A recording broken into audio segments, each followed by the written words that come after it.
Coming up in the 5th Vendée Mag. The calm before the first major Indian Ocean storm. 1992 Vendée Globe winner Alain Gauthier talks about the Southern Ocean. And Inside takes us through the history of women skippers in the Vendée Globe.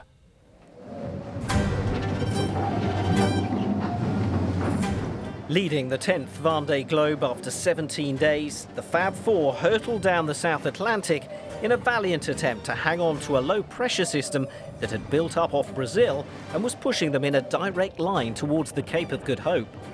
The quartet pulled away from the other 35 sailors and shot into a different dimension, a long, drawn-out fight for overall victory.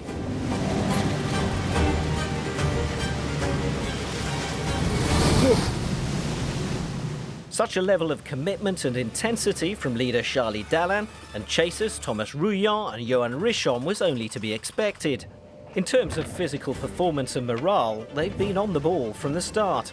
Shaping up for a long combat, the leaders prepared to enter the tunnel around the Antarctic. It's great that I can keep this low pressure for a while yet. I'm being shaken about quite a bit, but this morning the sea state is a little better. The sea is changing quite a lot actually, depending on just where you are.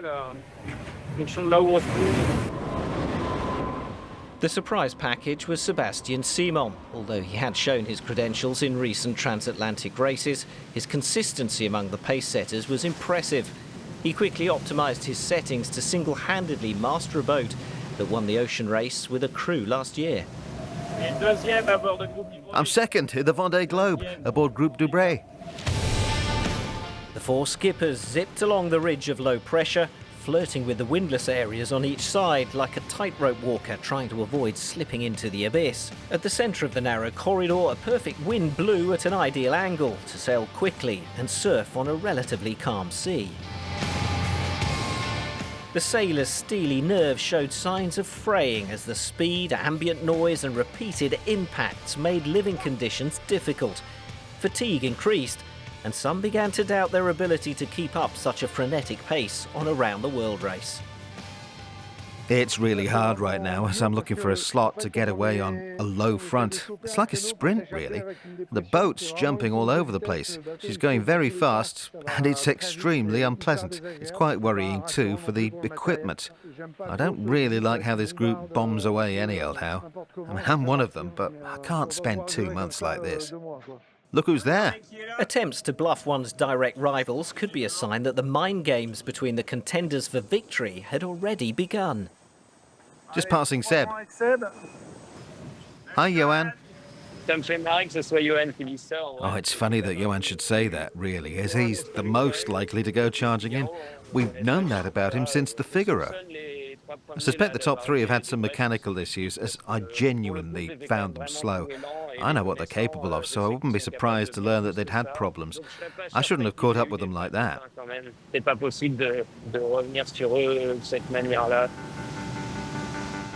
The group behind had no option but to try and follow the same tack. Jeremy Bayou, Nicholas Lundven, Sam Goodchild, Yannick Bestaven and Paul Meyer were now over 100 miles in arrears, either having been swept away by the leader's power and pace or having eased off for physical or technical reasons, or simply as a precaution. The little area of low pressure that propelled us across the South Atlantic was quite sporty. It's moving south of us now. We're trying to stay on the heels of the group of four ahead. It would be good if we could progress with that group.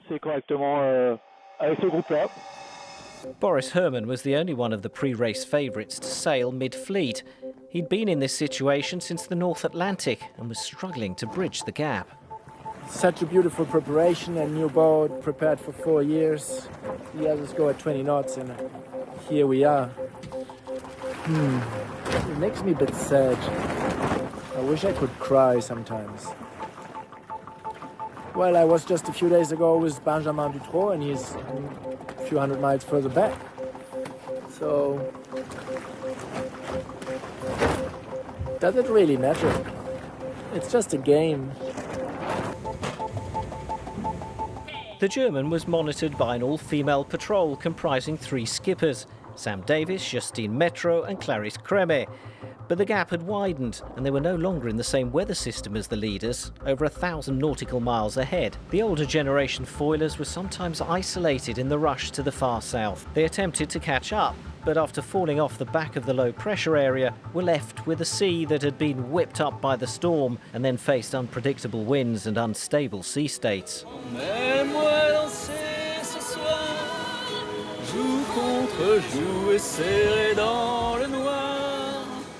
Painfully realising that the race was getting away from them, they were left to find other sources of motivation. Their mood swung back and forth. They raged and despaired at having given so much to little end. Psychologically, this bit is pretty painful.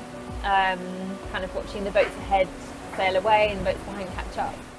It's been like that for a week now. It's faster for the leaders. It's like life. The rich get richer, or the poor get poorer. Sure, we're always trotting out this line, they've got a better boat, nah. But even so, we're in a race, and it's frustrating to see the leaders and the little boats just ahead of us sail away, and for us to feel powerless. I need to find a new me. I need to set records for my boat and new challenges for myself.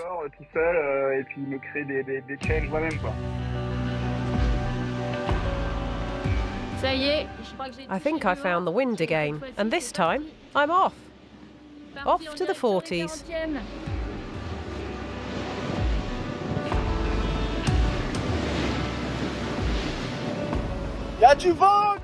The wind's back. In the final group, the daggerboard boats were enjoying a great tussle with the foilers, left behind in the race to the doldrums. Skippered by Arnaud Boissier, Alain Roura and Giancarlo Pedotte. Jean Le Cam, Louis Duc, Benjamin Ferret and Violette d'Orange crossed paths at regular intervals as they looked to avoid the lulls and crossed fingers in the hope of a new low to whisk them along. Well, today I've Louis Duc in view. I haven't seen a boat since Madeira. I'll try and call him to see how he's getting on. Hey Louis, I can see you. I can see you, Louis. How are you? Great. Same for me. It's nice here. Conditions are wonderful. That's right. Well, the wind could be a little more stable. I don't know what to wear at times. An unbelievable view this morning. Let me show you. Look who's outside. Here's Benjamin's boat. Real close. Close encounters. As the hours ticked by, the temperature dropped and the sailors got their winter gear back out. They made the most of the slightest lull to take care of their boats and to check, mend and replace equipment before entering the Indian Ocean. At 15:45 UTC on Friday the 29th of November, Charlie Dalin was the first skipper to reach the longitude of the Cape of Good Hope at the southern tip of Africa, and like 4 years earlier, led the way into the Southern Ocean. That's it. I passed the Cape of Good Hope. The next step is to enter the Indian Ocean. I'm glad to have finished the South Atlantic section. Let the battle continue. And it's a close battle too. Thomas Rouillon, Sébastien Simon and Yoann Richomme followed within 3 hours. The Cape of Good Hope is the first major landmark and gave us an opportunity to measure the enormous gaps that opened up within the fleet over the first third of a mind-blowing race in terms of density and performance. After stampeding across the South Atlantic, the top four were separated by just 3 hours after 19 days at sea. Jeremy Bayou and Nicholas Lundven passed the waypoint slightly over 8.5 hours behind. Paul Mayat 1 day later. 10th place Samantha Davis was already 2 days back, while Justine Metro and Boris Herman almost 3 days. As for the others far behind, the gap seemed immeasurable, frightening even. I'm 1,000 miles from Good Hope, so I'll soon be there. Well, soon. Just a week behind the leading group. Nothing at all. The Indian Ocean was welcoming to the race leaders. The temperature plunged, but the sea was moderate, like it has been pretty much since the fleet set sail, and the boats entered without being unduly shaken up. Dalin and Yoann Richomme swapped the lead from one tack to the next. Look who's here. Well, if it isn't that rascal, Yoann Richomme. Dalin, just there. It's always a good sign to be with him. He generally goes the right way. Généralement, il va dans la bonne direction. Thomas Rouillon had dropped back slightly.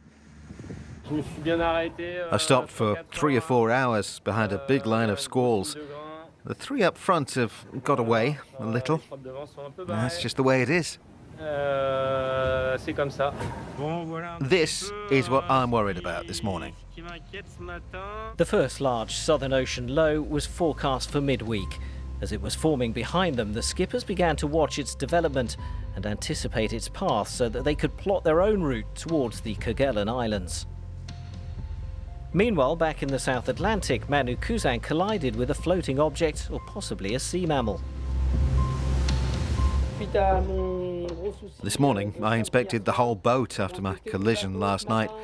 The bow hit something for sure. Sent me flying. I have bruises on both sides, but nothing's broken, so I guess I'm okay. I'll go easy for a little while, listen to the boat, and see if anything seems odd. If not, I'll continue on my way.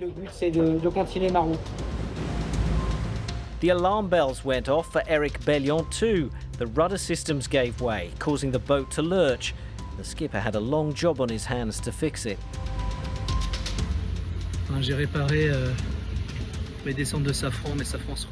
Paired my rudder down lines. The rudders were lifting. What a mess. I hope it'll work. Time will tell. I've worked all day on it. I'll just try and get going again. You can't imagine how tired I am. It's hell. Pipere was also demoralised by the mounting problems. While I was sleeping, the furling line for my big sail broke, just snapped. I'm tired and I just feel like I'm being punished, really punished. What a mess. In these remote waters with little freight traffic, the skippers launched the Argo floats given to them by Ifremer scientists. These floats collect data to improve our knowledge of these wild ocean environments.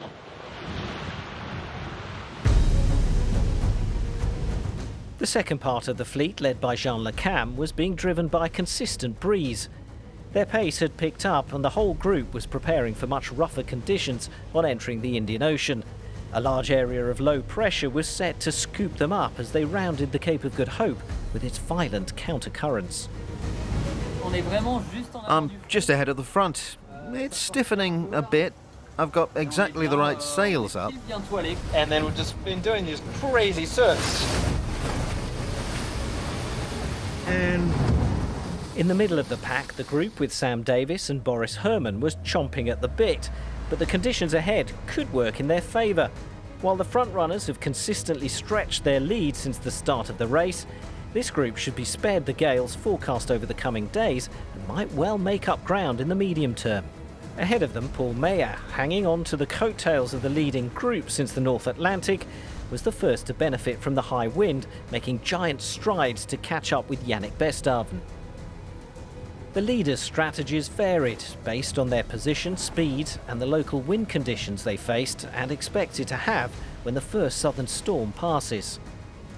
The chasing pack, including firstly Jeremy Bayou and Nicolas Lundven, then Thomas Rouillon a little later, and even Yoann Richomme, veering left at the last minute, have all chosen a northern course to avoid the strongest winds and the very heavy seas, which will be whipped up by the storm with troughs of over 8 metres. A sensible decision by seasoned skippers aiming to optimise downwind conditions after the low, even though it could result in sailing a greater distance and losing time. I'm heading north. I'm trying so hard to get out of the way that I've gone slightly west. I'm almost doing a U-turn to position myself slightly out of the way of this low, which will then take us a long way, almost as far as Australia and New Zealand. We'll then begin that big sprint east. The leading duo, after an initial hesitation and briefly turning north, have chosen to play on the wind from the developing low-pressure system by maintaining an easterly course to stay ahead of it. The goal is to maintain optimal speed on this course for as long as possible, regardless of the sea state. It's a high-risk tactic, but the potential rewards are huge. In weather like this, it's hard to imagine the rough conditions ahead, isn't it? We'll aim for the centre of the low, which seems large and somewhat calmer. Having enjoyed calm conditions up until now, aside from a brief gale at Cape Finisterre, the racers are now getting down to brass tacks, facing the high seas, winds and colours that inspired their dream adventure. The phase ahead will be the most challenging of their Vendée Globe.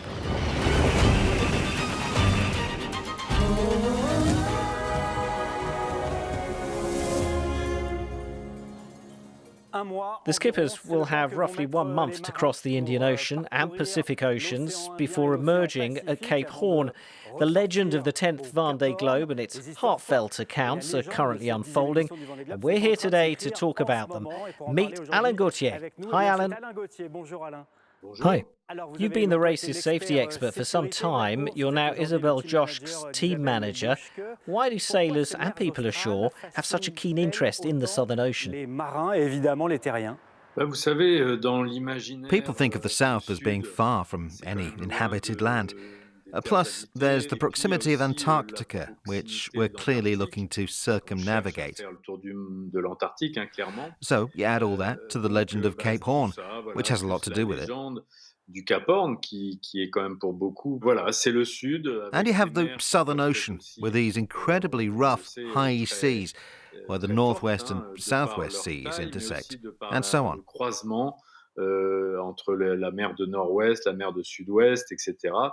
You brought back footage from your round the world. We saw pictures of ice, since the course was much further south back then. Well, let's say there was no ice boundary. We were free to circumnavigate Antarctica as closely as we wanted, really. But you couldn't go too far south without the risk of running into numerous icebergs. So we often faced the odd iceberg. When that happened, we'd head north. But it was definitely a risky business. Some believe the skippers will adjust their pace here. What does that mean? There are a few factors. The pace of the race is one of them for a start. But are the boats performing at their best in the south? I don't think so. The sea state just doesn't allow it. We saw this between Brazil and South Africa in the South Atlantic. We saw all the records being broken. The weather, of course, played a big part. But the absence of rough seas also helped. So this drove the boats hard. In the south, you get a cross sea and a considerably confused sea state. This naturally slows the boats down a lot.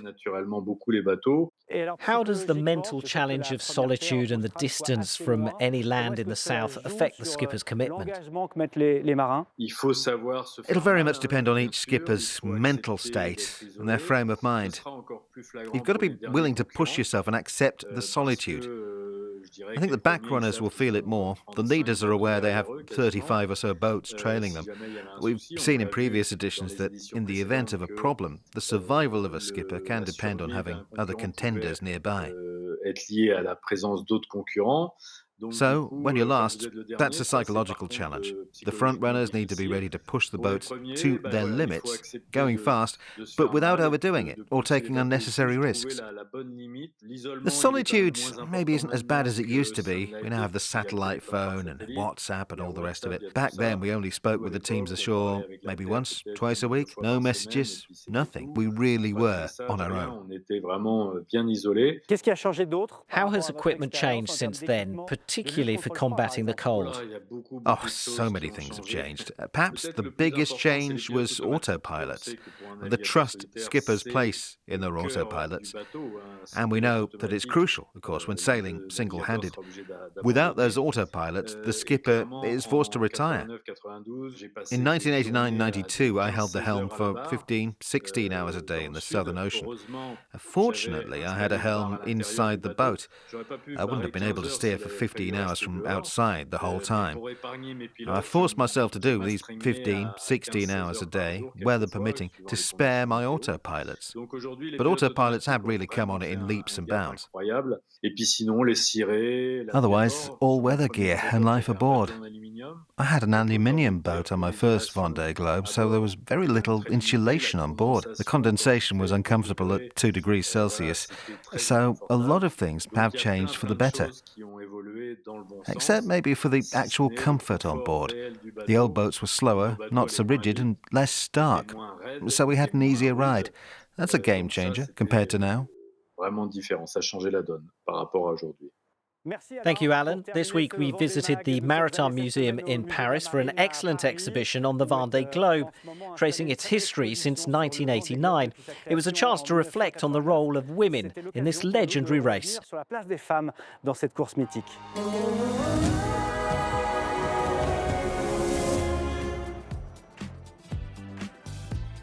We're live from the Musée de la Marine with journalists and have a few questions for you.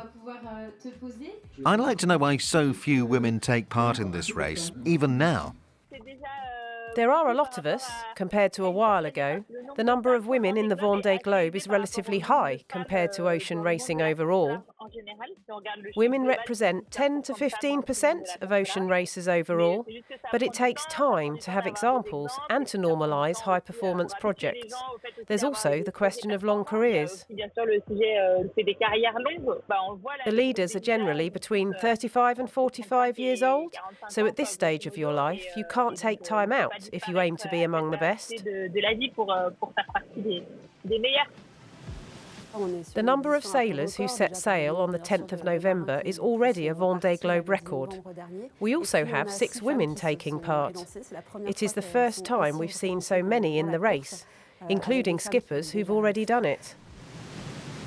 Then there's the amazing Violette d'Orange, who, at 23, is the youngest competitor in the race's history.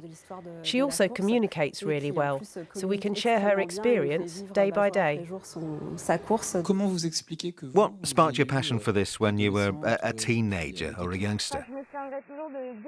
I'll always remember being the only girl in the group when I started optimist sailing. My instructors were very supportive, and when the boys got frustrated that I was ahead, it only motivated me more. Later, for ocean racing, I think that seeing sailors like Ellen MacArthur, Sam Davis and Clarisse Cremer sailing the Vendée Globe, the Mini Transat and the Figaro made me think, why not me? Isabelle Autissier and Catherine Chabot were the first 2 women to race in the Vendée Globe. Isabelle had to make repairs, so she retired, and Catherine Chabot completed her circumnavigation and became the first woman to finish a Vendée Globe and to finish a non-stop, unassisted, round the world via the 3 Capes. Along with Florence Artaud, these women set sail to wrestle with the elements, and they're truly remarkable figures. I believe they've inspired many generations of young girls. In the playground, my friends and I would pretend to be them. We would imitate Florence Artaud, Catherine Chabot and Isabelle Autissier. They were our role models. 15 women have started the race. This year, there are 6. Only 10 have finished, with the best ranking from Ellen MacArthur, who finished second in 2001.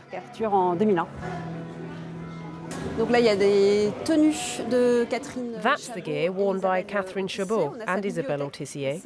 We also have Catherine Chabot's books and the drawings sent in by the schools that followed her, with little words of encouragement.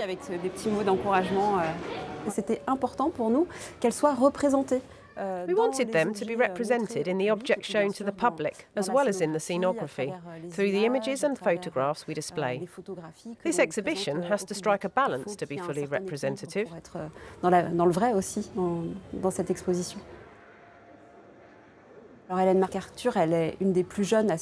The British skipper, Ellen MacArthur, one of the youngest skippers to take part in the Vendée Globe, bid farewell to her parents at an emotional start. She battled fiercely against seasoned sailors throughout the race, particularly Michel Desjoyaux, both neck and neck at the finish. Ultimately, Desjoyeaux won, but MacArthur came in as a strong second. At the finish, we see a poignant moment when she kisses her boat, saying that the hardest part of the race is leaving her boat behind after such an incredible journey. I'd like to quote Sam Davis, who said that mental strength counts as much as physical strength, and I think that women can show extreme mental strength. I say this as a woman perhaps, but throughout a woman's life, she needs perhaps to show greater mental strength than a man. That's one supposition at least.